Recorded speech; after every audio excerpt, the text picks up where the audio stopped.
પેમલો અને એક હતી પેમલી.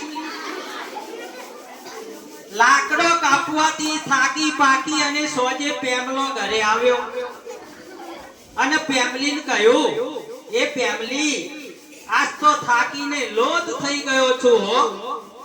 જો મને પાણી ઊંડું કરી આપે તો નાઈને પગ ઝાડું અને થાક ઉતારું. અવાજ નહીં. પેમલી કહે, કોણ ના કહે છે તે? લો પેલો હોંડો ઊંચકો જોઈએ. પેમલાએ તો હાંડો ઊંચક્યો અને કહે, હવે? પેમલી કહે, બાજુના કૂવામાંથી પાણી ભરીને આવો. પેમલો તો ચાલ્યો પાણી ભરવા. બાજુના કૂવામાંથી પાણી ભરી અને પેમલો તો આવ્યો અને કહે, હવે? પેમલી બોલી, હવે હાંડો છે એ ચૂલે ચડાવો. પેમલાએ તો હાંડો ચૂલે ચડાવ્યો અને પછી કહે, હવે બોલ, હવે લાકડો હળગાવો. પેમલી બોલી.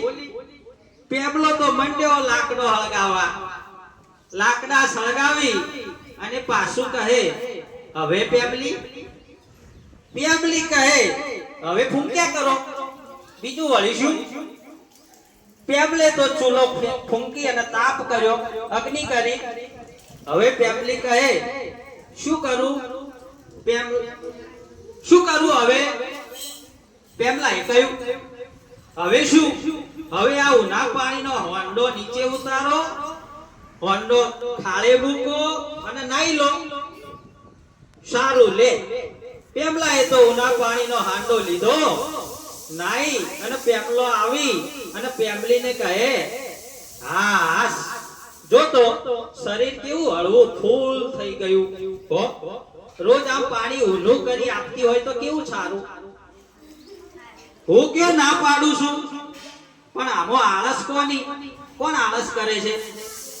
હા હો, આળસ મારી ખરી, પણ હવે આળસ નહીં કરું. પેમલો બોલ્યો.